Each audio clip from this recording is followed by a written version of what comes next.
احنا بنشكر جدا الرقابة الإدارية على مستوى مصر كلها، شغالين صراحة على قد ما يقدروا، لكن في ناس منفلتة كتير وناس ما بتشبعش من الحرام.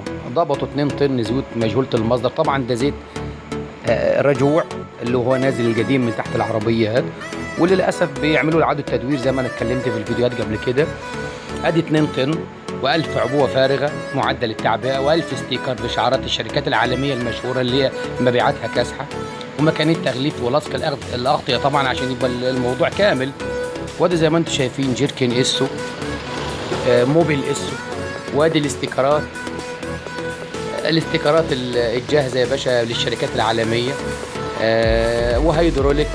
الاستيكرات دي بتتباع بالكيس اللي هي البرشامة اللي من فوق دي، ما بيهموش حاجة يا باشا، كل الناس عارفة زباينها فين وبتجيب منها. وادي موبيل وشيل وبترومين وغطيان، وادي استيكرات، وادي موبيل اللي عليها الكود كمان، وادي جراكن متعبية جاهزة للتوزيع لزباينهم طبعا اللي بياكلوا حرام زيهم. وادي ستيكر موبيل كمان اهو اللي هو عليه الكود، المفروض عليه كود وان هو ما بيعرفوش الكود بتاعه غير الشركة بس. وادي جراكن شيل الابيض وشيل الاسود وموبيل ديل، كله يا باشا نوع واحد، وعبب بانواع الجراكن، كله نوع واحد، زيت اسود ومتعاد تدويره.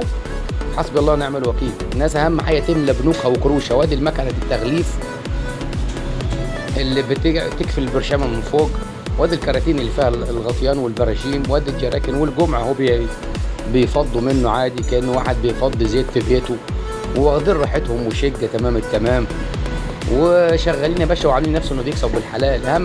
اهم حاجه عندهم انهم يكسبوا ويملوا حساباتهم في البنوك، مش مشكله العربيه تتدمر، العربيه يجي لها شلل رباعي، صاحبها تجيله جلطه ولا يفرق معاهم. اهم حاجه هم يملوا حساباتهم ويصيفوا ويركبوا عربيات غاليه. يا اخي حسبي الله ونعم الوكيل، وربنا ينتقم من كل ظالم، وربنا ينتقم من اللي بياكلوا حرام وبيأذوا الناس وبيضروا الناس. انا بشكر جدا الرقابه الاداريه ووزاره الداخليه، شغالين على قدر المستطاع، لكن فيه ناس كتيره جدا شغاله من تحت لتحت وليهم محلاتهم اللي بيوزعوا فيها، وربنا ينتقم منهم والله، يعني بجد ربنا ينتقم منهم، وربنا يستر علينا وعليكم. السلام عليكم.